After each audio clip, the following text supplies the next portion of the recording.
A GoPro was found at 900 meters on Manaslu in April 2021.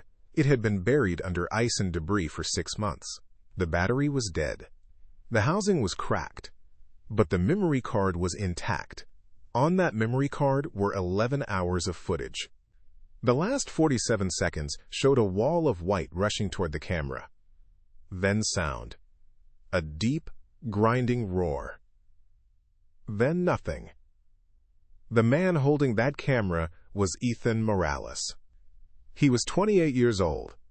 He had 1.2 million YouTube subscribers. He had a sponsorship deal worth $40,000 tied to this single climb. And he had been warned, not once, not twice, but 7 separate times over 48 hours, that the slope above him was ready to collapse. His body has never been recovered. Now here's what every other video about Ethan Morales gets wrong. They tell you this is a story about a cocky influencer who thought he knew better than a Sherpa. That's the easy version. That's the version that gets clicks, because it confirms what people already believe about YouTubers and mountains. But that version is incomplete. And in some places, it's flat out wrong. Because Ethan did listen to the Sherpa, he listened carefully, he asked questions, he took notes. And then he went to his expedition leader, a man named Victor Kaminsky, and asked what to do. Victor told him the Sherpa was being overcautious. Victor told him the weather window was closing. Victor told him that if Ethan didn't push for the summit in the next 18 hours, the entire expedition, the $55,000 Ethan had already spent, would be wasted. Victor had run 14 expeditions on Manaslu. Ethan had 0. Who do you think he believed? But Victor had something Ethan didn't know about. A financial incentive. Victor's company, Summit Quest International, operated on a model where guides received a $5,000 bonus for every client who reached the summit. Not for every client who survived. Not for every client who returned safely. For every client who touched the top. That bonus structure had been in place for 6 years. And in those 6 years, 3 clients had died on Victor's expeditions. All 3 deaths occurred during summit pushes that multiple sources later described as unnecessary, rushed, or dangerously timed. Ethan Morales was about to become the 4th. If you think you know this story, you don't. Not yet. Because the avalanche that killed Ethan was predicted. 14 hours before it happened. A detailed forecast was sent to base camp at 4 a.m. on October 7, 2020. That forecast specifically warned of Serac instability above 500 meters on Manaslu's northeast face. It recommended no climbing activity above Camp 3 for a minimum of 72 hours. That forecast was received by the base camp communications officer. It was logged. It was time-stamped. And it was never forwarded to the climbing teams. Not to Victor, not to Ethan, not to anyone. The question isn't just why Ethan ignored the warnings he received. The question is why he never received the warning that could have saved his life. And who made that decision? This is the complete story. Every decision, every warning, every failure, every person who could have stopped this and didn't. By the time you understand what really happened on Manaslu in October 2020, you'll understand something uncomfortable. Ethan Morales didn't die because he was arrogant. He died because he trusted the wrong people. And the system that killed him is still running. Let's go back to the beginning. Not to the mountain, to the man. Ethan Morales grew up in San Diego, California. He was the youngest of 3 brothers. His father, Miguel, was a construction foreman. His mother, Patricia, worked as a dental hygienist. They were a middle-class family. Nothing extraordinary about their circumstances. What was extraordinary was Ethan's obsession with the outdoors. By age 12, he had hiked every major trail in San Diego County. By 15, he was rock climbing at Joshua Tree. By 18, he had summited Mount Whitney 3 times. His brothers thought he was crazy. His parents worried constantly. But Ethan had something that made him different from most adventure seekers. He was genuinely talented. His climbing instructors described him as careful, methodical, and unusually aware of risk. That description would matter later. Because the Ethan who died on Manaslu wasn't reckless. He was trusting. There's a difference. And that difference is what makes this story so much worse than the simple version. But Ethan's story doesn't exist in isolation. 3 other climbers were on that same slope when the avalanche hit. 2 of them survived. One of them, a 34-year-old German engineer named Lucas Brandt, would later provide testimony that contradicted Viktor Kaminsky's official account on 11 separate points. Lucas watched Ethan die. He watched the snow take him. And what Lucas saw in the minutes before the avalanche, what he heard Viktor say over the radio, would become the most contested piece of evidence in the entire investigation. The Sherpa who warned Ethan was Kami Rita. Not the famous Kami Rita who holds the record for most Everest summits. A different Kami Rita. A 41-year-old guide from Kathmandu who had worked on Manaslu for 9 seasons. Kami had seen avalanches on this exact slope before. He knew the signs. He told Ethan the snow was loaded. He told Ethan the temperature pattern over the previous 72 hours had created a weak layer beneath the surface. He told Ethan that the seracs above 7,000 meters were fracturing. Ethan listened. He wrote it down in a small notebook he carried. That notebook was found in his tent at Camp 2 after the avalanche. The last entry, dated October 6th, reads, Kami says don't go. Viktor says window closing. Ask Viktor about serac conditions tomorrow morning. Tomorrow morning never came. Not the way Ethan expected. Here's what you need to understand before we go further. Manaslu is the 8th highest mountain on Earth. It has a reputation as a trekking peak, a stepping stone for climbers who want to attempt Everest or K2 later. That reputation is a lie. Manaslu has killed 77 climbers since records began. Its fatality rate has actually increased over the last decade, not decreased, because the trekking peak label attracts climbers who underestimate the mountain. In 2012, an avalanche on Manaslu killed 11 people in a single event. 8 years later, the same slope, the same conditions, the same warnings. Different victims. Same outcome. The climbing community knew this. Viktor Kaminsky knew this. The question is whether Ethan Morales knew this. And the answer, based on his journal, his emails, and his pre-expedition YouTube videos, is complicated. Ethan had researched Manaslu extensively. He mentioned the 2012 avalanche in a planning video posted 3 months before his expedition. He discussed avalanche risk with his audience. He even interviewed a glaciologist about serac collapse for his channel. Ethan wasn't ignorant. He understood the risks intellectually. But understanding risk intellectually and feeling it at 600-800 meters, with your expedition leader telling you the window is closing and $55,000 already spent, and a camera rolling, and 1.2 million subscribers waiting, those are different things. The gap between knowing danger and feeling danger is where people die. Ethan fell into that gap. And he wasn't pushed by his own ego. He was pushed by a system of commercial expeditions, financial incentives, social media pressure, and a culture that treats summit success as the only acceptable outcome. That system killed Ethan Morales. The avalanche was just the mechanism. Kami Rita gave his warning at 3:15 p.m. on October 6th. He spoke to Ethan for approximately 12 minutes. He also warned 2 other climbers that afternoon, a Japanese mountaineer named Takeshi Yamamoto and a British woman named Sarah Collings. Takeshi and Sarah listened. They descended to Camp 1 the same evening. They're both alive today. Ethan went to Viktor. Viktor told him to sleep on it and decide in the morning. By morning, it was too late. 12 minutes. That's how long Kami Rita spent trying to save Ethan Morales' life.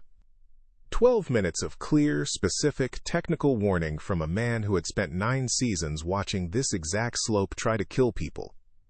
Ethan heard every word. He believed every word. And then he asked the wrong person what to do about it.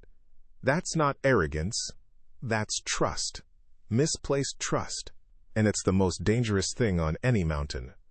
To understand why Ethan trusted Viktor over Kami, you need to understand who Ethan really was. Not the YouTube persona. Not the adventure brand.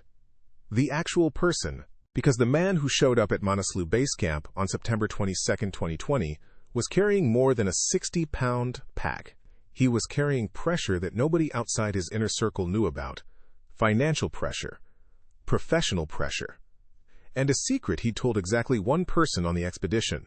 A secret that changed every calculation he made on that mountain. Chapter 2. The man behind the channel, Ethan Morales, started his YouTube channel in 2016 with a $200 camera and 0 subscribers. His first video was a 14-minute hike through Anza Borrego Desert State Park. It got 23 views. 11 of those views were from his mother's phone. She watched it on repeat because she didn't understand how YouTube counted views. Ethan thought it was hilarious. He told that story in every interview he ever gave. It was part of his brand. The humble kid from San Diego, who built something from nothing, and for the first 2 years, that's exactly what he was. His content was simple. Trail guides, gear reviews, time-lapse sunrises from mountaintops in Southern California. Nothing flashy, nothing dangerous. His subscriber count grew slowly. 500 after 6 months, 2,000 after a year, 11,000 after 18 months. He was making about $300 a month from ad revenue, not enough to live on. He worked part-time at an REI store in La Jolla to cover rent. His manager at REI, a guy named Dave Shapiro, would later describe Ethan as the most cautious person I ever met. Dave said Ethan triple-checked every piece of gear before recommending it. He refused to endorse products he hadn't personally tested for at least 30 days. He once returned a $400 tent to a manufacturer because one zipper pull felt slightly off. That was the Ethan Morales who existed before the algorithm found him. The algorithm found him in March 2018. Ethan posted a video titled, "I almost died on Mount San Jacinto." He hadn't almost died. He'd encountered unexpected ice on a trail and turned back. The video was about the decision to retreat, why turning around was the right call, how ego gets people killed, why the mountain will always be there tomorrow. It was thoughtful, measured, and honest. It got 1.4 million views in 2 weeks. His subscriber count jumped from 14,000 to 87,000 in a month. And Ethan learned a lesson that would eventually kill him. Not the lesson about retreating, the other lesson, the one about titles. "I Almost Died" performed 60 times better than "Beautiful Sunrise on San Jacinto." The content was responsible. The title wasn't. But the algorithm didn't care about responsibility. It cared about clicks. And Ethan, slowly, reluctantly, and with increasing financial justification, started optimizing for the algorithm instead of his instincts. By early 2019, Ethan had 340,000 subscribers. He'd quit REI. YouTube was his full-time income. He was making $6,000 to $8,000 per month from ads alone. He'd picked up 3 sponsorship deals, a headlamp company, a freeze-dried food brand, and a GPS watch manufacturer. Total sponsorship income, about $45,000 per year. For a 26-year-old from a middle-class family, this was life-changing money. It was also a trap. Because sponsorship contracts have deliverables. The headlamp company wanted 4 videos per year, featuring their product in extreme environments. The GPS watch brand wanted summit footage, real summits, real altitude, real danger. And the freeze-dried food company wanted Ethan to take their meals on increasingly challenging expeditions to demonstrate reliability. Each contract had renewal clauses tied to subscriber growth and engagement metrics. If Ethan's channel stopped growing, the contracts would expire. If the contracts expired, his income would drop by 60%. Do you see the machine building around him? Every subscriber demanded more. Every sponsor demanded bigger. Every algorithm update rewarded escalation. And Ethan, the cautious kid who once returned a tent over a zipper pull, started climbing bigger mountains. Not because he wanted to, because he had to. The system required escalation. Stagnation meant financial death. In the summer of 2019, Ethan climbed Denali. He summited successfully. The video got 2.8 million views. His subscriber count crossed 600,000. The GPS watch company doubled his contract. A new sponsor, a high-altitude clothing brand called Arc Tech, offered him $40,000 for a single video. The condition: the video had to feature Ethan climbing an 8,000-meter peak. Not Everest.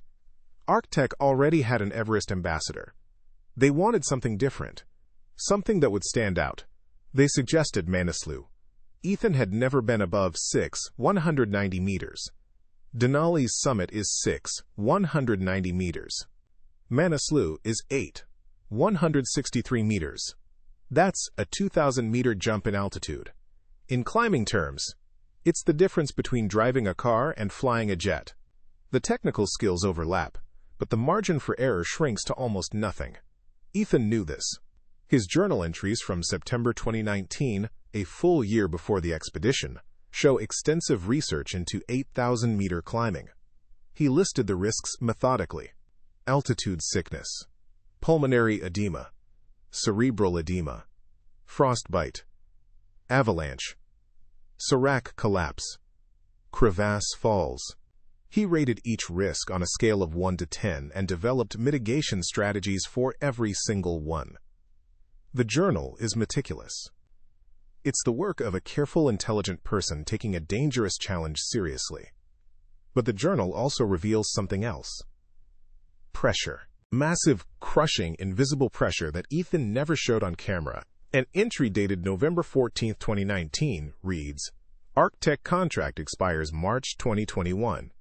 If I don't deliver Manaslu footage by then, I lose $40,000. GPS watch renewal depends on 8,000 meters content. Headlamp wants extreme altitude testing.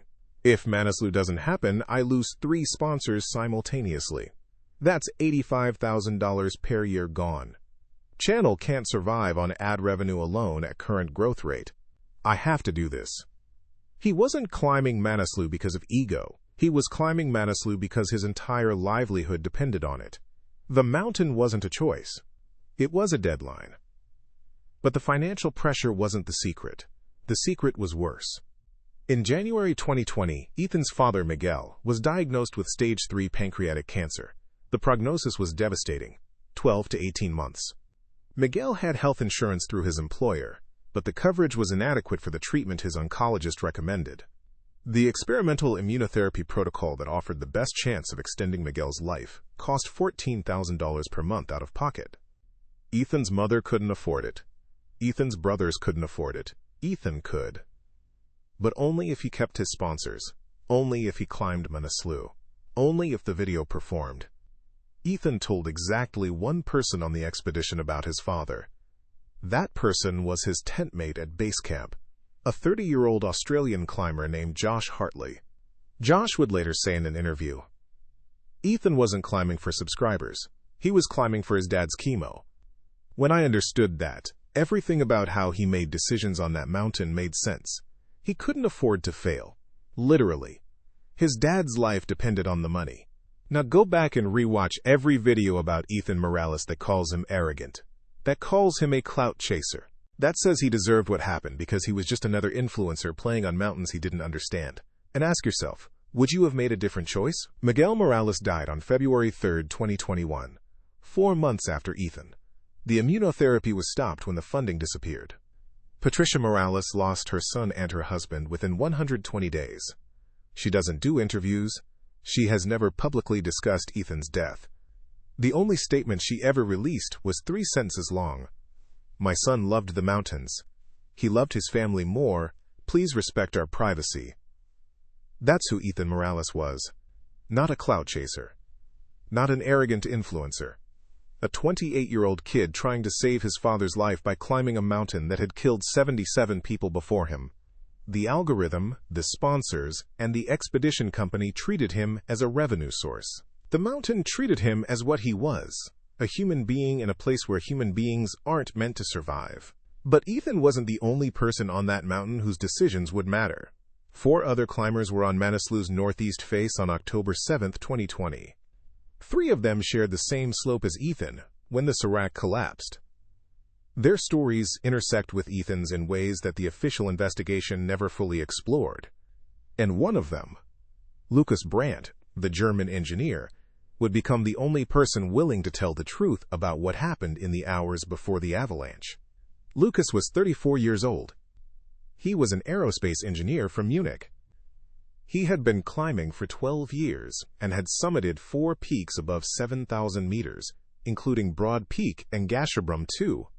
He was experienced, methodical, and deeply skeptical of commercial expedition companies. He was climbing Manaslu independently, with his own Sherpa team, on the opposite side of the same route Victor Kaminsky's clients were using. Lucas and Ethan met at base camp on September 25th. They shared tea twice. Lucas described Ethan as quiet, focused, and nervous. Not in a scared way, in a way that told me he was taking this seriously. Lucas liked Ethan. He thought Ethan was different from the other social media climbers he'd encountered on previous expeditions. He was right about that. And being right would haunt him. The third climber on the slope was Takeshi Yamamoto, 42, from Osaka. Takeshi had summited Manaslu once before in 2017. He was attempting it again because poor weather had prevented him from completing a full traverse route his first time. Takeshi was the climber who listened to Kamirita's warning and descended. He was at Camp 1 when the avalanche hit. He heard it. He didn't see it. But he heard the radio traffic afterward. And what he heard Victor Kaminsky say in those first frantic minutes would become critical evidence. The fourth climber was Sarah Collings, 38, from Bristol, England. Sarah was a veterinarian. She had been climbing for 8 years. Manaslu was her first 8,000-meter attempt. Like Ethan, she was climbing with Victor's company, Summit Quest International. Unlike Ethan, she had no sponsor pressure. She was climbing for personal achievement. When Kamirita warned her about avalanche conditions, she descended immediately. No hesitation, no consultation with Victor. She simply said, "If the Sherpa says no, I say no." Sarah Collings is alive because of that sentence. Ethan Morales is dead because he asked for a second opinion. The difference between life and death on Manaslu that day wasn't experience. It wasn't fitness. It wasn't equipment. It was who you asked for advice. Sarah asked no one. She trusted the Sherpa. Ethan asked Victor. He trusted his expedition leader. Same warning, same mountain, same conditions. Different response. Different outcome. One person alive. One person under the ice. Now you understand who was on that mountain and why they were there. You understand the pressures, the secrets, the financial machinery pushing Ethan upward. You understand that this wasn't simple arrogance. It was a system. A system of sponsors, algorithms, commercial expeditions, and a dying father. Every piece was in place. Every pressure pointed toward the summit. And the only person trying to apply the brakes, Kamirita, with his 9 seasons of experience and his 12 minutes of warnings, was overruled by a man who got paid $5,000 every time a client touched the top. What happened next, in the 18 hours between Kamirita's warning and the avalanche, was a cascade of decisions. Each one small. Each one logical in isolation. Each one fatal in combination.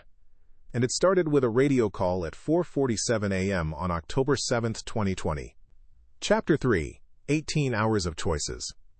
At 4:47 a.m. on October 7, 2020, Victor Kaminsky radioed Camp 2 from base camp. His voice was calm. Professional. He told his lead Sherpa, Dorje Tamang, to begin preparing the fixed ropes above Camp 3 for a summit push. Dorje asked about the weather. Victor said conditions were acceptable. That was the word he used. Not good, not safe, acceptable. Here's what Victor knew at 4:47 a.m. that he didn't share with Dorje. The weather forecast from Meteotest, the Swiss company that provides detailed mountain forecasts to expeditions, had been delivered to base camp at 4 a.m. 47 minutes before Victor's radio call. The forecast contained a specific warning about Serac instability on Manaslu's northeast face, above 6,500 meters. It recommended suspending all climbing activity in that sector for a minimum of 72 hours. The forecast was based on temperature fluctuation data over the previous 5 days, a pattern of warm days and cold nights that had created a dangerous weak layer in the snowpack. This wasn't a vague warning, it was specific. It named the sector, it named the altitude, it named the time frame. It said don't go. Victor received this forecast. His base camp communications officer, a Nepali named Prem Gurung, confirmed in the investigation that Victor was handed the printed forecast at approximately 4:15 a.m. Victor read it. Prem watched him read it. 32 minutes later, Victor radioed Dorje and told him to prepare for a summit push. He never mentioned the forecast. Why? The investigation would later determine that Victor had 3 clients at Camp 2 ready for a summit attempt. Ethan Morales, Sarah Collings, and a 45-year-old Canadian named Robert Fournier. Each client had paid $15,000 for the full-service expedition package. If all three summited, Victor would earn $15,000 in bonuses. If the weather window closed and none of them summited, Victor would earn nothing beyond his base salary. The expedition had already been delayed twice by weather. Victor's company, Summit Quest International, was carrying $22,000 in additional costs from the delays. Another 72-hour delay would push the expedition past the permit window. The entire season would be a financial loss. Victor chose money. He chose it at 4:47 a.m., and that choice killed Ethan Morales. But Victor's decision didn't exist in a vacuum. He was operating within a system that rewarded exactly this kind of calculation.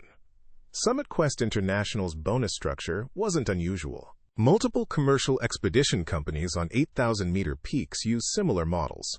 Guides get paid more when clients summit. This creates an incentive to push for the top, even when conditions are marginal. The climbing industry knows this. The mountaineering community has debated it for years. Nothing has changed. Victor wasn't an outlier. He was the norm. He just happened to be the norm on the wrong day, on the wrong mountain, with the wrong climber trusting him. At 5:30 a.m., Ethan Morales woke up at Camp 2. He wrote a brief journal entry. Summit push today. Victor says go. Still thinking about what Kami said yesterday. We'll ask Victor about Serac conditions before leaving camp. That entry tells you everything about Ethan's state of mind. He hadn't dismissed Kami Rita's warning. He was still thinking about it. He planned to ask Victor for clarification. He was being cautious. He was doing what any reasonable person would do when confronted with conflicting advice, seeking more information from the person he believed had the most authority. The problem was that the person with the most authority had the most to lose from telling the truth. At 6:15 a.m., Ethan approached Victor's tent at Camp 2. This conversation was partially captured on Ethan's GoPro, which he had turned on to film his summit day preparation. The audio is muffled, but partially intelligible. Forensic audio analysis conducted during the investigation produced the following transcript of key exchanges. Ethan: Victor, Kami was pretty serious yesterday about the Serac conditions. Should I be worried? Victor: Kami is a good guide, but he's conservative. That's his job. My job is to read the overall conditions and make the call. We have a window today. It's not perfect, but it's acceptable. Ethan: What about the snow loading? He said the warm-cold cycle was creating instability. Victor: There's always some instability on Manaslu. That's what makes it an 8,000-meter peak. If we waited for perfect conditions, nobody would ever summit. The risk is manageable. Ethan: Manageable how? What's the actual risk level? Victor: I'd say maybe 15 to 20% chance of any significant avalanche activity on our route today, and we'll be moving through the danger zone quickly. 2 hours of exposure maximum. 15 to 20%. That's what Victor told Ethan. The meteotest forecast he'd read 90 minutes earlier estimated the avalanche probability at 60 to 75% for that sector over the next 48 hours. Victor didn't misread the forecast. He lied. He looked Ethan in the face and reduced the risk by a factor of 4. And Ethan, who had no access to the original forecast, no independent way to verify Victor's assessment, no reason to believe his paid expedition leader would lie to him about lethal risk, accepted it. This is the moment that killed Ethan Morales. Not the avalanche, not the Serac collapse. This conversation. This lie. 6:15 a.m., October 7th, 2020. A question asked in good faith. An answer given in bad faith. And a 28-year-old man who trusted the wrong person walking out of a tent toward his death. Sarah Collings, the British veterinarian, was in the neighboring tent. She heard Victor's assessment. She didn't buy it. When asked later why, Sarah said, "I've been a vet for 14 years. I know what it looks like when someone is selling you a diagnosis they don't believe in." Victor sounded like a surgeon telling you the operation is routine when he knows it isn't. The confidence was performed, not felt. Sarah told Victor she was descending. Victor tried to change her mind. Sarah refused. She left Camp 2 at 7 a.m. and was back at Camp 1 by 9:30 a.m. Robert Fournier, the Canadian, decided to climb. Like Ethan, he trusted Victor's assessment. Robert was an accountant from Montreal. He'd climbed Aconcagua and Elbrus, but had no 8,000-meter experience. He was quieter than Ethan, less visible, no camera, no sponsors. He was climbing Manaslu because it was on his bucket list. Robert Fournier would survive the avalanche, but only barely, and the injuries he sustained would end his climbing career permanently. At 7:30 a.m., Ethan, Robert, and two Sherpas, Dorje Tamang and Pasang Norbu, left Camp 2 and began ascending toward Camp 3. Ethan's GoPro was running. The footage shows clear conditions at departure. Good visibility, moderate wind. Ethan appears calm, focused, and physically strong. He's moving well. At one point, he turns the camera toward the northeast face above and says to Robert, "Beautiful day for it." Robert nods. Neither of them knew that 300 meters above, the serac that would kill Ethan was already fracturing. Meanwhile, Lucas Brandt, the German engineer climbing independently, was at camp 300 to 400 meters above Ethan's position. Lucas had his own weather data. He subscribed to Meteotest independently and received the same forecast Victor had suppressed. Lucas read the warning at 4:30 a.m. He immediately decided to descend. But before descending, he did something that would become critical evidence. He photographed the serac field above Camp 3 with a telephoto lens. The photographs, time-stamped 5:47 a.m., show visible fracture lines in the ice. Fresh cracks. Separation between serac blocks that hadn't been there 2 days earlier. Lucas would later describe these photographs as a countdown clock frozen in ice. At 8:15 a.m., Lucas began descending from Camp 3. At approximately 8:45 a.m., he passed Ethan and Robert ascending. They were on the fixed ropes between Camp 2 and Camp 3. Lucas stopped. He recognized Ethan from base camp. Lucas told the investigation what happened next. "I said to Ethan, 'Are you going up? The serac field looks bad.' 'I'm coming down because of the forecast.' Ethan looked confused. He said, 'What forecast?' I said, 'The Meteotest warning.' 'Didn't your leader forward it?' Ethan said no. He said Victor told him conditions were acceptable. I said, 'Victor is wrong or Victor is lying. I've seen the cracks in the ice. Go look at my photos when you get back to base camp.' But Ethan didn't turn back. He said he'd talk to Victor by radio and get clarification. This was the second to last chance. Right there, on the fixed ropes, at approximately 8:45 a.m., a fellow climber, experienced, independent with his own data, telling Ethan that his expedition leader had either made an error or deliberately withheld critical safety information. And Ethan still didn't turn back. Not because he was arrogant. Because he was in a system. A system that had spent 2 years teaching him to escalate. A system that was paying for his father's chemotherapy. A system that had brought him 500 meters up a mountain with $55,000 invested and a $40,000 contract on the line. Turning back meant losing everything. Going forward meant risking everything. Ethan chose forward. Most people would have. At 9:20 a.m., Ethan radioed Victor at base camp. The radio traffic was logged by the base camp communications officer Prem Gurung. Ethan asked about the Meteotest forecast. Victor's response, as logged by Prem: "I've reviewed all available data. Conditions are within acceptable parameters for your ascent. Continue as planned." Prem would later testify that he was standing next to Victor during this radio call. He said Victor was holding the printed Meteotest forecast in his left hand while speaking into the radio with his right. Victor was looking directly at the warning about serac instability while telling Ethan to keep climbing. This is the moment the last door closed. Every warning had been given. Kami Rita's warning at 3:15 p.m. the previous day. Lucas Brandt's warning on the ropes at 8:45 a.m. Ethan's own instinct to ask questions. All overridden by a single voice. Victor Kaminsky's voice. The voice of authority. The voice of experience. The voice of a man who stood to earn $5,000 if Ethan reached the summit, and nothing if he didn't. At 11 a.m., Ethan and Robert reached Camp 3 at 800 meters. They rested for 90 minutes. Ethan filmed a brief update for his channel. In the footage, he looks tired but determined. He talks about the view. He mentions that conditions are, quote, challenging but manageable. Victor's exact language, now absorbed and repeated. He says he hopes to reach 7,200 meters by late afternoon and make a summit bid the following morning. He doesn't mention Kami Rita's warning. He doesn't mention the media test forecast he's now heard about from Lucas. He doesn't mention his conversation with Victor. On camera, everything is fine. Off camera, Ethan's journal tells a different story. His last entry, written at Camp 3, timed at approximately 11:30 a.m., reads, Lucas said Victor lied about the forecast. Kami said don't go. Victor says go. I don't know who to believe. But I can't afford to turn back. Dad's next treatment is due November 1st.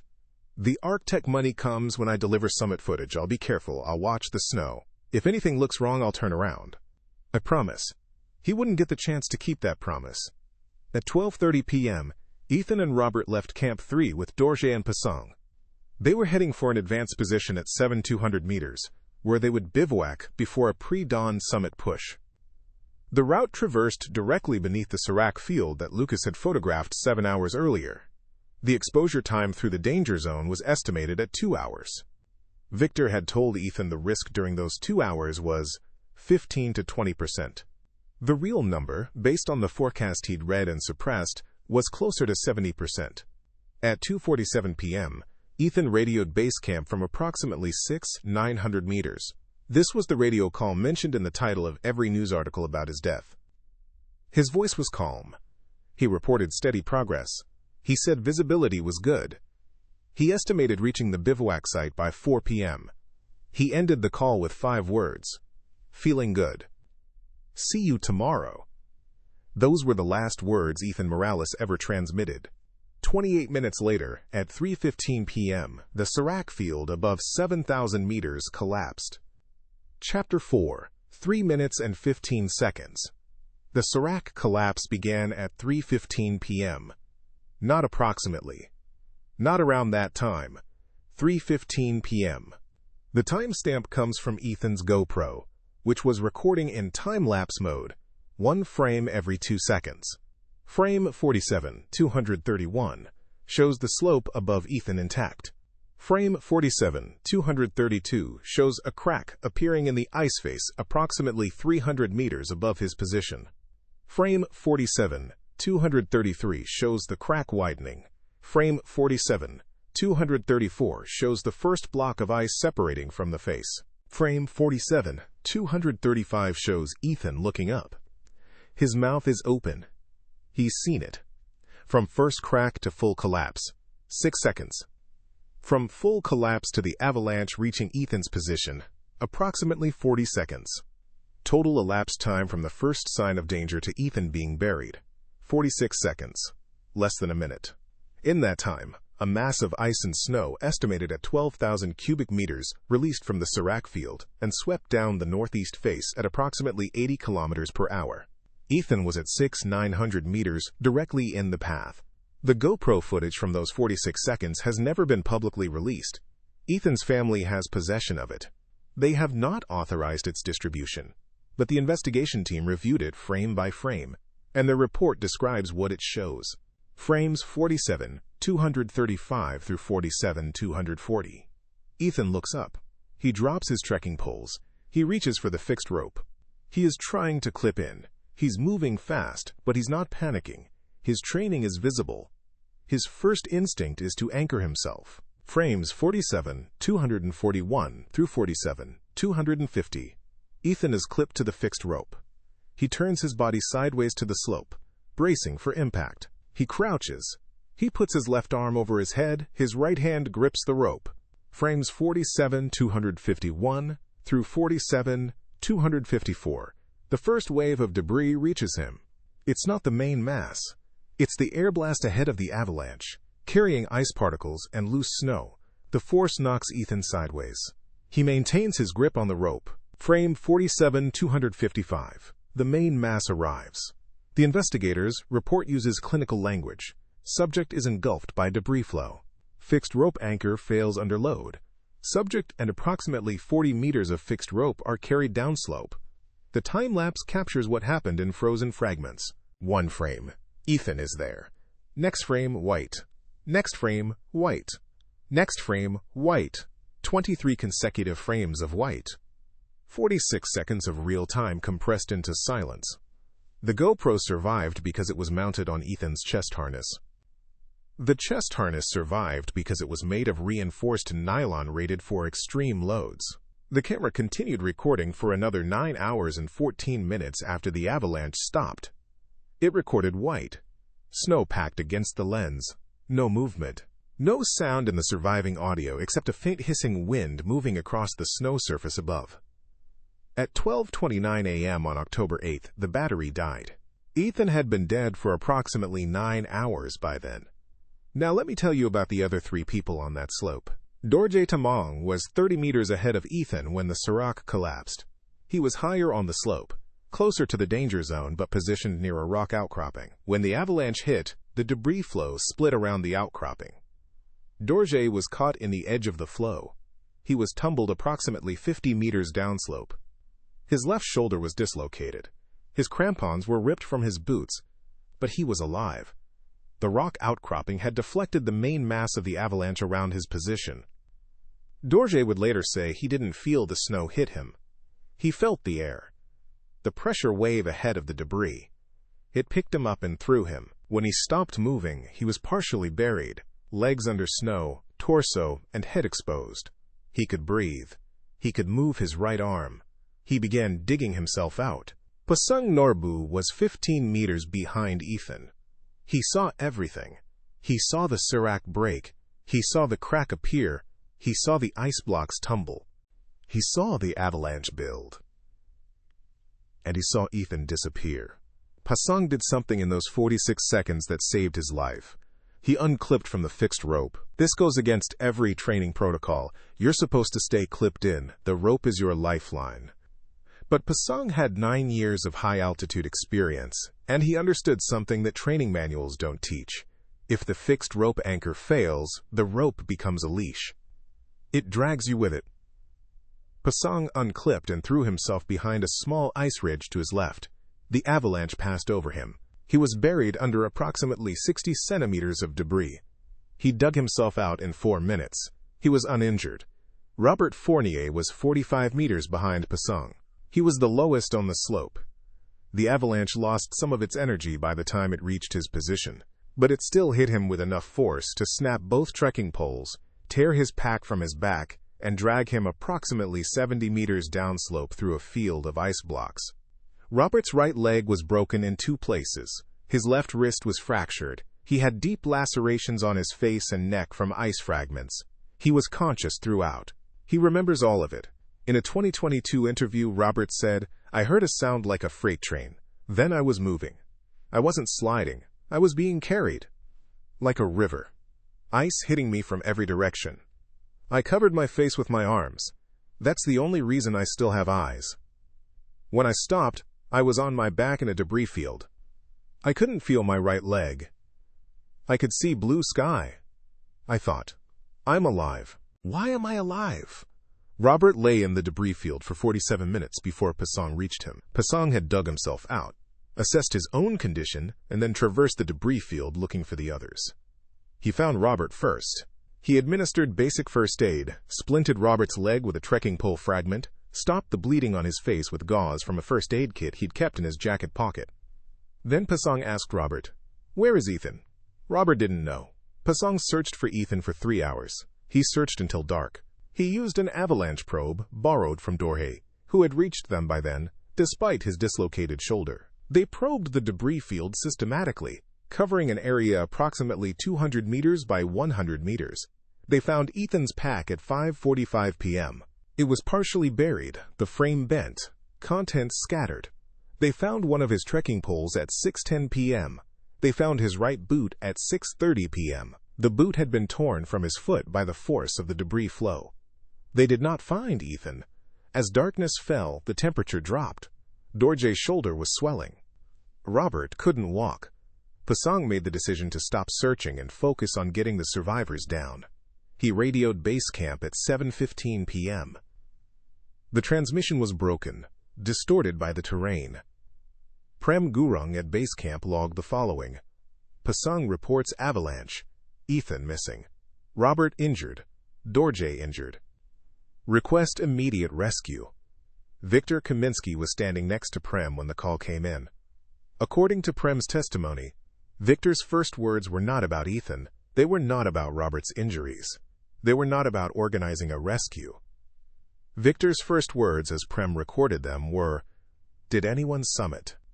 Prem would repeat those 4 words to the investigation committee. He would repeat them to the media. He would repeat them in his signed testimony.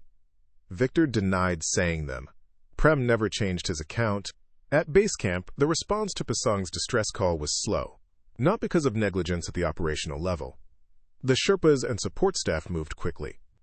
But decisions had to be made. Could a rescue team ascend in darkness? The answer was no. The debris field was unstable, and night climbing through avalanche terrain would risk more lives. Could a helicopter reach 900 meters? Not in darkness, and likely not even in daylight. Manaslu's northeast face is beyond the operational ceiling of most rescue helicopters in Nepal. The earliest a helicopter could attempt an approach would be dawn on October 8th, approximately 12 hours away. For Robert and Dorje, those 12 hours were an ordeal of cold, pain, and fear. Pasang stayed with them. He melted snow for water. He kept Robert talking through the night to prevent him from going into shock. He checked Dorje's shoulder every hour. He didn't sleep. He didn't search for Ethan. He knew. He had probed the debris field for 3 hours. He had found a boot torn from a foot by force that no living body could withstand. Pasang knew Ethan was dead. He didn't say it. He didn't have to. At base camp, something else was happening. Something that would only come to light months later. At approximately 9 p.m. on October 7th, Victor Kaminsky accessed the base camp computer and deleted the meteo test forecast from the expedition's shared drive. Prem Gurung saw him do it. Prem asked what he was doing. Victor said he was organizing files. The deleted forecast, the one that had warned of Surak instability 14 hours before the Surak collapsed, was the single most important piece of evidence in determining whether the avalanche was foreseeable. Victor deleted it less than 6 hours after it killed his client. He didn't know that Prem had already made a copy. Prem had saved the forecast to a personal USB drive that morning, as part of his routine file management. He did this for every forecast, every day, as a personal backup. It wasn't intentional evidence preservation. It was habit. That habit would become the foundation of the entire investigation. And 900 meters above, Ethan's GoPro recorded white snow and silence until its battery died at 12:29 a.m., 9 hours and 14 minutes of nothing. The longest recording of a dead man's last position ever recovered from an 8,000-meter peak. Chapter 5. What the Mountain Gave Back. The helicopter reached the debris field at 7:45 a.m. on October 8th. It was a Eurocopter AS-350, operated by Simrik Air, the most experienced high-altitude rescue company in Nepal. The pilot, Captain Siddhanta Gurung, had flown over 200 rescue missions in the Himalayas. He would later describe the debris field on Manaslu's northeast face as one of the worst I've ever seen. Ice blocks the size of cars. The entire slope was rearranged. Whatever was under that debris wasn't coming out without heavy equipment, and you can't get heavy equipment to 900 meters. The helicopter extracted Robert Fournier first. Robert was in serious condition. His broken leg had swollen overnight, and he was showing early signs of frostbite on 3 fingers of his left hand. He was flown directly to Grande International Hospital in Kathmandu. He would spend 6 weeks in the hospital. 3 surgeries on his leg. 1 surgery on his hand. He lost the tip of his left ring finger to frostbite. His climbing career was over. He was 45 years old, and he would never stand on a mountain again. Dorje Tamang was extracted second. His dislocated shoulder had been partially reduced by Pasang overnight, a brutal field procedure that Dorje described as worse than the avalanche. He would recover fully within 3 months and return to guiding the following season. He was back on Manaslu in October 2021, exactly 1 year later, guiding a different expedition for a different company. When asked how he could return to the mountain that nearly killed him, Dorje said, "This is my work. This is how I feed my family. The mountain didn't try to kill me. A bad decision tried to kill me. The mountain was just the place where the bad decision happened. Pasung Norbu was the last to leave the mountain. He refused extraction until a ground search team could be organized for Ethan. A team of 4 Sherpas from different expeditions volunteered to assist. They reached the debris field at noon on October 8th and searched for 6 hours. They probed systematically. They found Ethan's other boot. They found fragments of his jacket. They found a stuff sack containing energy bars and a water bottle. They did not find Ethan. The search was suspended at dusk on October 8th.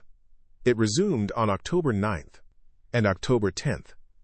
3 days of systematic probing across a debris field that covered over 20,000 square meters. The Sherpas were searching for a body buried under up to 4 meters of compacted avalanche debris at an altitude where every breath required conscious effort. The search was called off on October 11th. Ethan Morales was declared missing, presumed dead. His GoPro was found on April 3, 2021. Not by a search team. By a commercial expedition passing through the same area on their own Manaslu attempt. The spring thaw had shifted the debris. The camera was sitting on the surface, partially embedded in refrozen snow, its chest harness still attached. The elastic mounting strap was intact. This meant the camera had remained attached to Ethan when the avalanche carried him. At some point during the 6 months under snow, the harness had separated from Ethan's body, likely through the natural process of decomposition and ice movement. The camera migrated to the surface. Ethan's body did not. The GoPro was given to the expedition's base camp manager, who contacted the Nepal Mountaineering Association. The NMA contacted Ethan's family. Patricia Morales authorized the NMA to recover the memory card and transfer the footage to a secure facility for review. She did not request to see the footage herself. She has never watched it. Ethan's brother, Carlos Morales, watched a portion of the footage in June 2021 as part of the family's involvement in the investigation. Carlos has said publicly that he regrets watching it. "I saw my brother die in 2-second intervals," he said. "I saw him try to save himself. I saw him clip in. I saw him brace. And then I saw white. 23 frames of white. That's what the last second of my brother's life looks like. White." The investigation into Ethan's death was conducted by the Nepal Mountaineering Association in cooperation with the Department of Tourism. It began in November 2020 and concluded in July 2021. The investigation reviewed the GoPro footage, radio logs, Prem Gurung's backed-up meteor test forecast, journal entries, witness testimony from Lucas Brandt, Takeshi Yamamoto, Sarah Collings, Robert Fournier, Dorje Tamang, Pasung Norbu, and Kami Rita. Victor Kaminsky was interviewed twice by the investigation committee. He provided written responses to 34 specific questions. The investigation's findings were published in a 47-page report. The headline conclusion: the deaths and injuries resulting from the avalanche on Manaslu's northeast face on October 7, 2020, were caused by natural serac collapse. Contributing factors included inadequate risk communication between expedition leadership and clients. Inadequate risk communication. That's how the investigation described what Victor did. Not suppression, not deception, not fraud. Inadequate communication. The phrase became infamous in the climbing community. Lucas Brandt called it, quote, "the most dishonest sentence I've ever read in an official document." Kami Rita called it an insult to Ethan's memory. The investigation acknowledged that the meteor test forecast had warned of serac instability. It acknowledged that the forecast had been received at base camp. It acknowledged that Victor had read the forecast. It acknowledged that Victor had not shared the forecast with his climbing clients. But it stopped short of concluding that Victor's failure to share the forecast was the proximate cause of Ethan's death. The reasoning: even with full knowledge of the forecast, individual climbers retain the autonomy to make their own summit decisions. The expedition leader's role is advisory, not directive. This reasoning infuriated the families. It infuriated the climbing community. It infuriated everyone who understood what had actually happened. Because it ignored the central fact of the case, Ethan asked. He didn't just fail to receive the information. He actively sought it. He asked Victor directly about conditions. And Victor lied. He said 15 to 20% risk. The forecast said 60 to 75%. That's not a communication failure. That's deception. and the investigation chose to call it something softer. The survivor accounts presented to the investigation contradicted each other on several key points. Victor claimed he had verbally communicated general caution to all clients on the evening of October 6th. Sarah Collings denied this. She said Victor told her conditions were good to go, and that she decided independently to descend based on Kami Rita's warning, not anything Victor said. Robert Fournier supported Victor's claim. He said Victor had mentioned some avalanche risk during a group briefing, but Robert also said the briefing was vague and lasted less than 2 minutes. Robert said he didn't feel alarmed by it because Victor's tone was reassuring. Robert said he would not have climbed if he'd known the actual forecast data. Lucas Brandt provided the most detailed and damaging testimony. He described his encounter with Ethan on the fixed ropes. He described showing Ethan his Serac photographs on his camera's LCD screen. He described Ethan's reaction: confusion, then concern, then a visible effort to rationalize continuing. Lucas said, Ethan was trapped, not by the mountain, by the money. I could see it in his face. He knew something was wrong. He knew the information he had was incomplete, but he'd been told by his leader that it was safe. And turning back meant losing everything he'd invested. Financial investment, emotional investment, his father's treatment. I watched a man choose between his instincts and his obligations. His obligations won. And then the mountain killed him. Takeshi Yamamoto's testimony focused on the radio traffic he heard from Camp 1 after the avalanche. Takeshi was monitoring the expedition radio frequency because he had friends at base camp. He heard Pasung's distress call. He heard Victor's response. And he heard something that neither Victor nor the investigation report mentioned. A second radio transmission from Victor, approximately 20 minutes after Pasung's initial call, in which Victor instructed Prem to make sure the forecast files are organized, and only current data is on the shared drive. Takeshi didn't understand the significance of this at the time. He understood it later when Prem's testimony revealed that Victor had deleted the forecast. Organized was a code word for delete. Takeshi heard Victor order the destruction of evidence in real time, from 4,000 meters away through a crackling radio. The investigation was presented with this testimony. It noted it in the report. It did not draw conclusions from it. The report stated, expedition record-keeping practices varied between companies and did not meet a standardized protocol. The deletion of forecast data, while concerning, could not be conclusively linked to intent to suppress evidence. Could not be conclusively linked. Another phrase that would haunt everyone who knew the truth. Victor deleted the forecast that warned of the exact conditions that killed Ethan. He deleted it 6 hours after the avalanche. He did it while his client's body was buried under 4 meters of ice at 900 meters. And the investigation could not conclusively link this to intent. This is the system, not just Victor, not just Summit Quest International. The system. The investigation system. The accountability system. The system that decides who is responsible when someone dies on a mountain. This system failed Ethan Morales twice. First, when it let his expedition leader suppress a critical safety warning. Second, when it declined to hold that expedition leader accountable. The families understood this, and they decided the investigation wasn't enough. Chapter 6, The Reckoning That Wasn't. In September 2021, Patricia and Carlos Morales filed a civil lawsuit against Summit Quest International and Victor Kaminsky in a Kathmandu district court. The lawsuit alleged negligence, fraudulent misrepresentation of safety conditions, and wrongful death.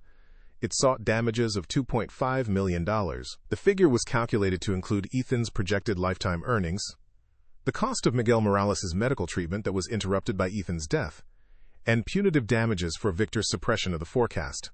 Filing a wrongful death lawsuit over a mountaineering incident in Nepal is extraordinarily difficult.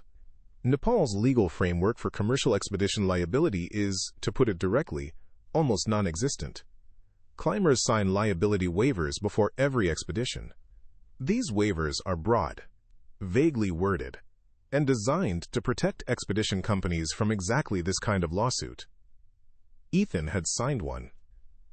It stated that he understood the inherent risks of high-altitude mountaineering, including but not limited to avalanche, rockfall, weather events, and altitude illness. It stated that he, quote, voluntarily assumed all risks and released Summit Quest International and its agents from any and all liability. Victor's legal team argued that the waiver was absolute. Ethan knew Avalanche was a risk. Ethan signed away his right to sue over Avalanche-related death. Case closed. The Morales family's attorney, a Kathmandu-based lawyer named Deepak Sharma, argued that the waiver couldn't cover willful misconduct. Suppressing a specific actionable safety warning, a warning that identified the exact type of danger that killed Ethan, on the exact slope where Ethan died, within the exact time window when Ethan was on that slope, went beyond inherent risk. It was manufactured risk. Victor didn't just fail to mitigate danger, he actively concealed it. You can waive inherent risk. You can't waive fraud. The case was heard over 4 days in January 2022. The courtroom testimony included Prem Gurung, Lucas Brandt, and Sarah Collings. Robert Fournier provided a written deposition from Montreal. His injuries prevented him from traveling. Kami Rita testified via video link from Kathmandu. Victor Kaminsky appeared in person with 2 attorneys. Prem's testimony was the most devastating. He brought the USB drive. He brought the original Meteotest forecast printed, with Victor's fingerprints still on the pages from when he'd handled them at 4:15 a.m. on October 7th. He brought the base camp communications log showing the exact time Victor radioed Dorje with the acceptable conditions assessment, 47 minutes after reading a forecast that said the exact opposite. He brought the expedition's shared drive access log, showing that Victor had deleted the forecast file at 9:17 p.m. on October 7th. And he brought his own contemporaneous notes, written in a small green notebook, documenting Victor's words when the distress call came in, "Did anyone summit?" Victor's defense rested on 3 arguments. First, the waiver. Second, climber autonomy. Ethan chose to climb, and no expedition leader can force a client to descend. Third, the forecast was, quote, one data point among many, and that Victor's assessment of acceptable conditions was based on his 14 years of Manaslu experience, not solely on the Meteotest report. This third argument collapsed under cross-examination. Deepak Sharma asked Victor a simple question. In your 14 years on Manaslu, how many times have you overridden a Meteotest severe warning and sent clients into the warned sector? Victor answered, 3 times. Sharma asked, and on those 3 occasions, were there any incidents? Victor paused. Then, 1 incident. Sharma asked, what incident? Victor's attorney objected. Overruled. Victor described an incident in 2017 where a client suffered a broken ankle in a small avalanche on the northeast face after Victor had dismissed a weather warning. The client's name was Henrik Sorensen, a Danish climber. Henrik never filed a complaint. He never sued. He signed an NDA as part of a settlement in which Summit Quest International refunded his expedition fee and paid his medical costs. Henrik's incident was never reported to the Nepal Mountaineering Association. It wasn't in Victor's safety record. It didn't appear in any public database. Until that moment in the courtroom, nobody outside Victor's company and Henrik's family knew it had happened. Sharma pressed further. He produced communications obtained through discovery, emails between Victor and Summit Quest International's owner, a Slovenian businessman named Matej Horvat. In an email dated March 2019, Victor wrote to Matej, "We need to be more aggressive with weather windows. Lost 3 summit opportunities last season due to overcautious weather calls. Clients are paying $15,000 each and expecting results. If we keep waiting for perfect conditions, we'll lose market share too." Competitor company name redacted. Matej's response. Agreed. Use your judgment. The forecasts are guidelines, not rules. Our competitors summit in conditions we'd currently turn back from. We need to match their risk tolerance or we'll be out of business within 2 years. This email exchange was introduced as Exhibit 14. It established that Summit Quest International's corporate culture explicitly prioritized summit rates over safety margins. It wasn't Victor alone making these calculations. It was company policy, written policy. In an email thread between the expedition leader and the company owner, the judge ruled in February 2022. The ruling was 31 pages long. The key finding: Victor Kaminsky's failure to share the Meteotest forecast with his clients constituted, quote, a material misrepresentation of safety conditions that went beyond the scope of the inherent risk waiver. The waiver protected Summit Quest International against unavoidable dangers. It did not protect against avoidable dangers that were made unavoidable by the expedition leader's deliberate suppression of critical safety data. Victor was found liable for negligence contributing to wrongful death. Summit Quest International was found vicariously liable for Victor's actions within the scope of his employment. Damages were awarded at $1.1 million, less than half of what the Morales family had sought. The reduction reflected the court's finding that Ethan bore partial contributory responsibility for his own death. He had received Kami Rita's warning, he had received Lucas Brandt's warning, and he had the option to descend at multiple points. The court found that while Victor's deception was the primary cause, Ethan's decision to continue climbing, despite receiving 2 independent warnings, constituted a failure to exercise reasonable self-preservation. Ethan bore partial responsibility for trusting his expedition leader. Think about that.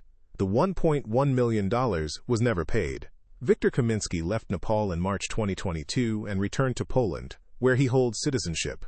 Nepal has no extradition agreement with Poland for civil matters. Summit Quest International declared bankruptcy in April 2022. The company's assets, primarily gear, tents, and base camp equipment, were liquidated for approximately $35,000. The Morales family received nothing. As of 2024, the judgment remains uncollected. Victor Kamiński is currently operating a new expedition company in Kyrgyzstan. The company is called Alpine Horizons. It offers guided climbs on peaks up to 7,000 meters. Victor's biography on the company's website mentions his extensive Himalayan experience and 14 seasons on 8,000-meter peaks. It does not mention Ethan Morales. It does not mention the lawsuit. It does not mention the deleted forecast. Matej Horvat, Summit Quest International's owner, started a new company in 2023. It's called Peak Strategy Expeditions. It operates on K2 and Broad Peak. The website advertises, quote, industry-leading summit success rates. The bonus structure for guides has not changed. Kami Rita, the Sherpa who warned Ethan, testified at the trial and then disappeared from public life. He stopped guiding on Manaslu. He told one interviewer, "I said everything I could say. Nobody with power listened. The court listened, but the money disappeared." The man who killed Ethan is guiding again. What did the truth accomplish? It accomplished nothing. It cost me my reputation with the companies. They don't hire guides who testify against expedition leaders. Testifying was the right thing to do. It was also the worst career decision I ever made. Kami Rita now works as a trekking guide on the Annapurna circuit. He earns about 1/3 of what he made as a high-altitude guide on 8,000-meter peaks. He is 44 years old. The climbing community reacted to the verdict with a mixture of vindication and frustration. Vindication because Victor was held liable. Frustration because the liability was meaningless. No money was paid. No criminal charges were filed. Victor was guiding again within a year.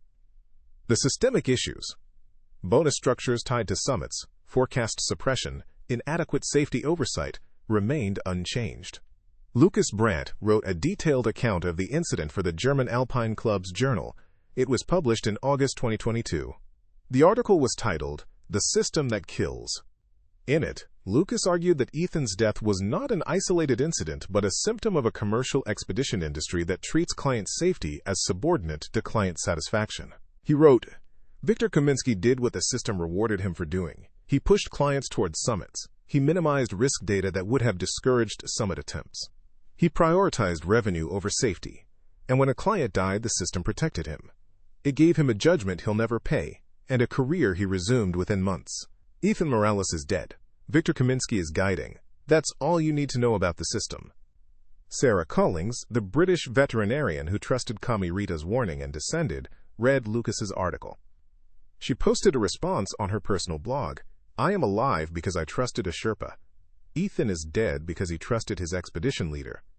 Both of us paid the same company. Both of us received the same warning. The difference is that I didn't ask Victor for permission to be afraid. I gave myself permission. And I wonder how many other climbers are on mountains right now, feeling afraid, looking to their expedition leaders for reassurance, and receiving lies dressed up as experience." The Alpine Club of Nepal proposed new regulations in late 2022.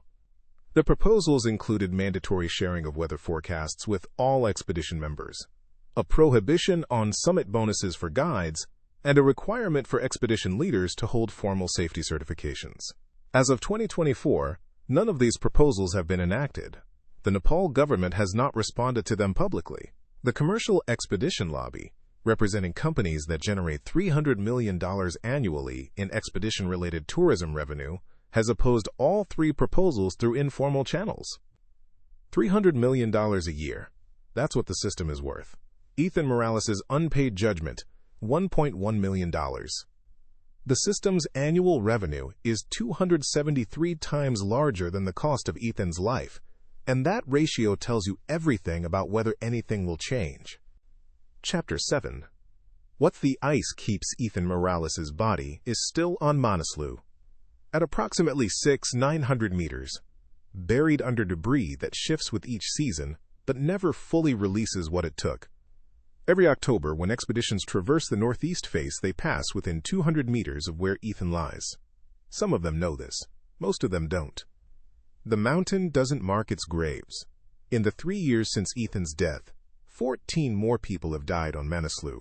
4 of them died in avalanches. 2 of those avalanches occurred on the northeast face, in the same sector where Ethan was buried.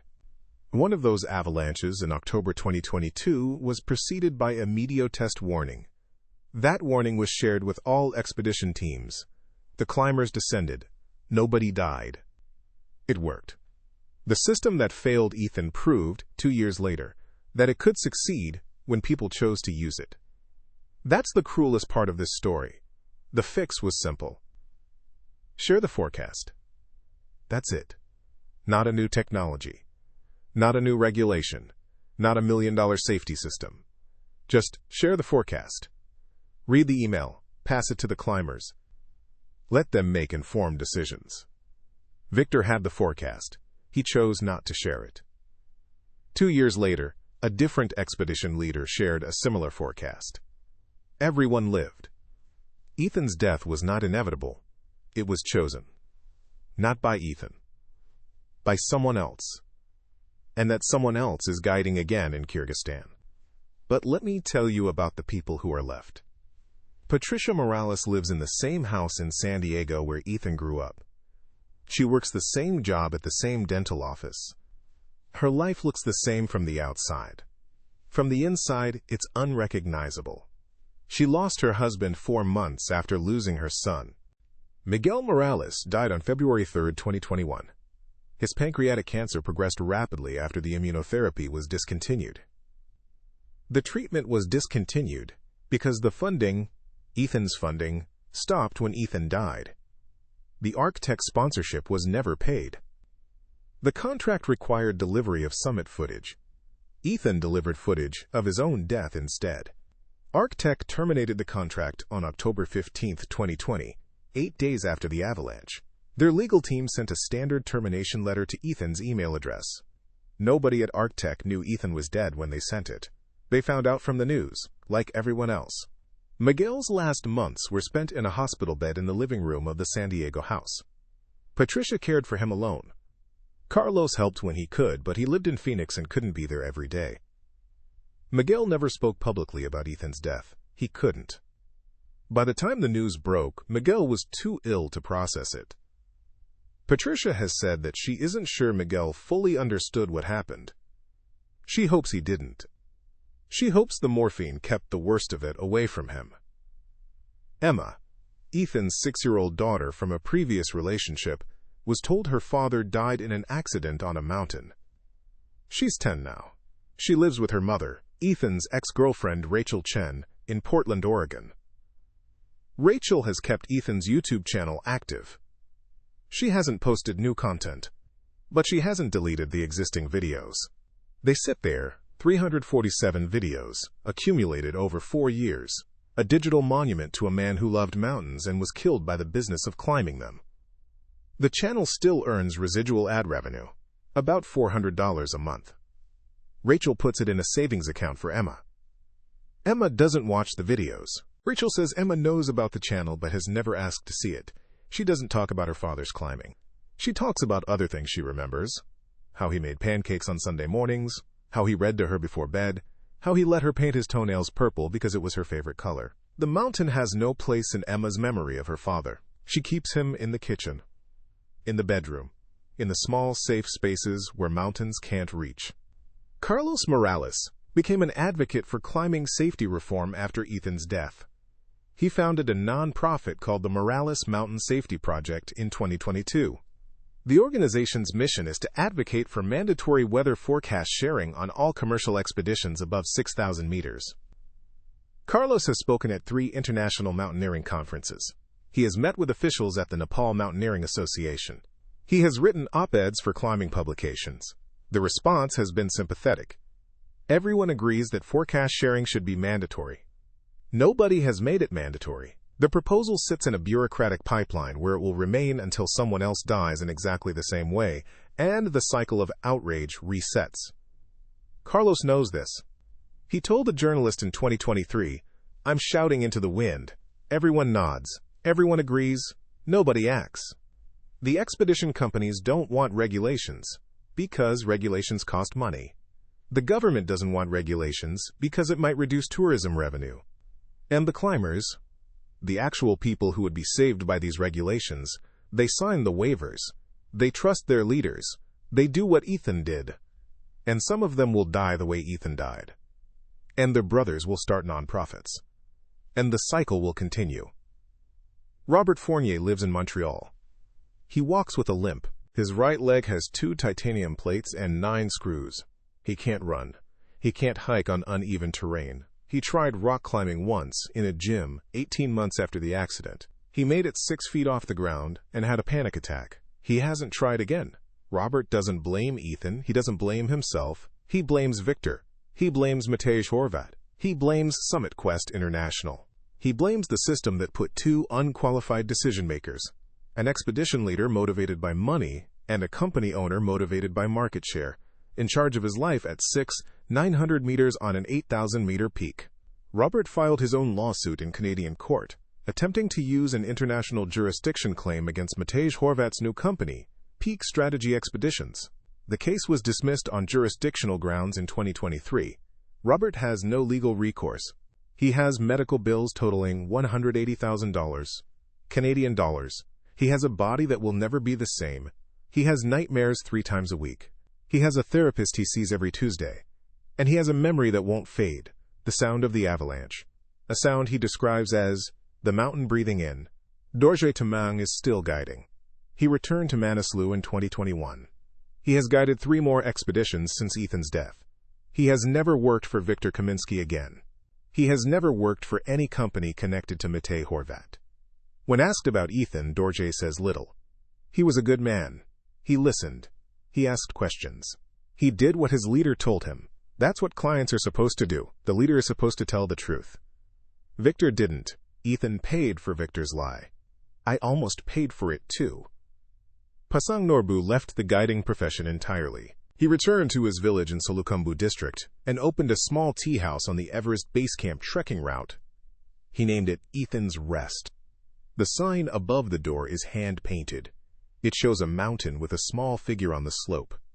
Below the figure, in Nepali and English, it reads, "For those who didn't come home." Trekkers stop there for dal bhat and tea. Some of them ask about the name. Pasang tells them. Every time. The full story. He believes people should know. Now let me tell you about the GoPro footage. The 11 hours and 14 minutes that were recovered from Ethan's camera. The Morales family has possession of the memory card. They have authorized the investigation committee to review it. They have not authorized public release. They have said they will never authorize public release.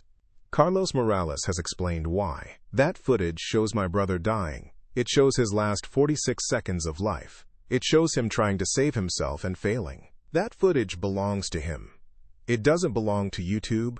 It doesn't belong to documentary channels. It doesn't belong to the climbing community. It belongs to Ethan. And since Ethan can't decide what to do with it, we decided for him. It stays private, forever. Some people have criticized this decision. They argue the footage could be used for safety education. They argue it would show climbers the real consequences of ignoring avalanche warnings. They argue it would create accountability pressure on expedition companies. Carlos's response: "My brother is not a teaching tool. His death is not content. If the climbing industry needs to watch a man die to learn that forecasts should be shared, the industry is beyond saving." Carlos is right.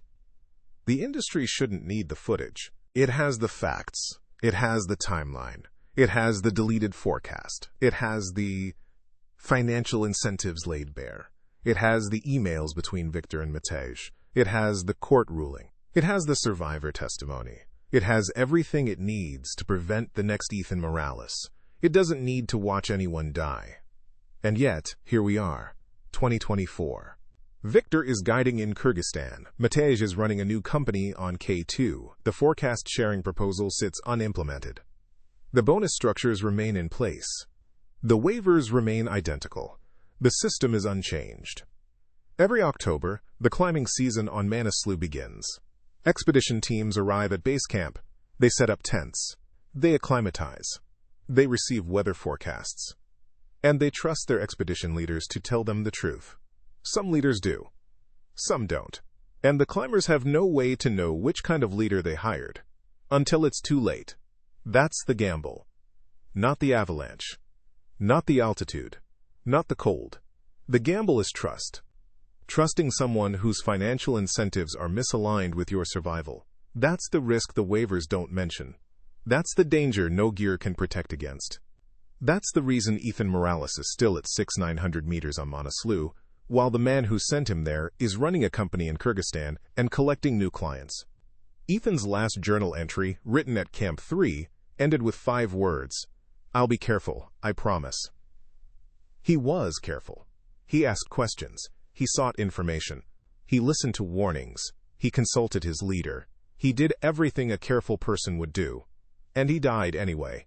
Because careful doesn't matter when the person you trust is lying.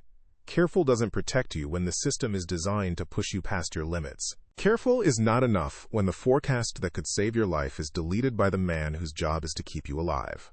Ethan Morales was not reckless. He was not arrogant. He was not ignorant. He was a 28-year-old man trying to save his father's life by climbing a mountain. He trusted the wrong person. The wrong person is still guiding. The system that enabled the wrong person is still operating.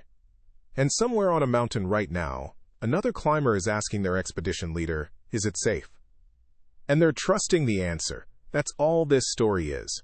A question. An answer. And the space between what someone says and what someone knows. Ethan asked. Victor lied. The mountain did the rest. If you've stayed with this story for the last 100 minutes, you understand something now that most people don't. You understand that mountain disasters aren't natural events. They're human decisions with natural consequences. You understand that the system of commercial mountaineering is built on a contradiction. The people who profit from your summit attempt are the same people responsible for telling you when to turn back. And you understand that trust, the most essential tool on any mountain, is also the most dangerous. Share this video with anyone who climbs. Share it with anyone who's considering hiring a commercial expedition. Share it with anyone who thinks mountain deaths are just unlucky people in the wrong place at the wrong time. They're not. They're people in the right place, at the wrong time, with the wrong information, given to them by someone who should have known better and did know better and chose money over truth. Subscribe to this channel if you want more stories like this. Not because we enjoy telling them, because these stories need to be told. Because every expedition company watching this should know that when the next forecast gets deleted, when the next warning gets suppressed, when the next client dies because their leader chose a bonus over their life, someone will investigate. Someone will document it. And someone will tell the complete story. Not the sanitized version. Not the waiver-protected version. The real version. Ethan deserved the truth. He deserved it at 6:15 a.m. on October 7, 2020, when he asked Victor about the Serac conditions and got a number pulled from thin air instead of a forecast pulled from science. He deserved the truth, and he didn't get it. This video is the truth he deserved, delivered 3 years too late to save him. If you're a climber, ask for the forecast yourself. Don't rely on anyone else to give it to you. Download it. Read it. understand it. And if your expedition leader's assessment contradicts the data, trust the data, trust the Sherpa, trust your instincts. Don't trust the person who gets paid when you summit. Kami Rita said it simply, "The mountain tells you the truth. People don't always." Ethan's camera was found. Ethan wasn't. The camera told the truth. The expedition leader didn't. That's the story. That's the lesson. That's the reason 77 names are carved into Manaslu's history, and the 78th is a 28-year-old kid from San Diego who just wanted to help his dad. The mountain keeps its dead, but it doesn't keep their stories. We do, and now you know Ethan's.